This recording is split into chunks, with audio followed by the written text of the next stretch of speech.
కడపలో విశిష్ట సేవా కార్యక్రమాలతో గుర్తింపు పొందిన మేము సైతం సేవా సంస్థ మరోసారి మానవత్వాన్ని చాటుకుంది. అనాథలుగా మరణించిన వారికి అంత్యక్రియలు నిర్వహిస్తూ సేవలందిస్తున్న ఈ సంస్థ సభ్యులు వారణాసిలోని గంగా నది తీరంలో పిండ ప్రదాన కార్యక్రమం నిర్వహించేందుకు కాశీయాత్రకు బయలుదేరారు. ఇప్పటి వరకు 395 మంది అనాథలకు అంత్యక్రియలు నిర్వహించిన సంస్థ ప్రతి సంవత్సరం మాదిరిగానే ఈ ఏడాది కూడా త్రివేణి సంగమం మరియు వారణాసిలో ప్రత్యేక పూజలు పిండ ప్రదాన కార్యక్రమాలు చేపట్టనుంది. బయలుదేరింది.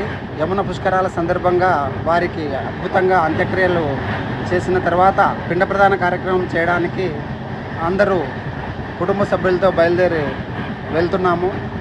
ఈ సందర్భంగా మా కుటుంబ సభ్యుల వలె వారందరికీ కూడా పిండ ప్రదాన కార్యక్రమం చేయడం మాకెంతో సంతోషాన్ని ఇస్తుంది.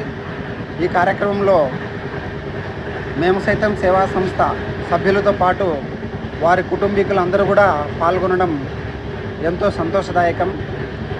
ఆ యొక్క భగవంతుడు మాకు ఈ అవకాశాన్ని ఇచ్చినందుకు ఎల్లవేళలా భగవంతునికి మేము సైతం సేవా సంస్థ కుటుంబ సభ్యులము అందరం కూడా కృతజ్ఞతలు తెలియజేసుకుంటున్నాము. నమస్తే.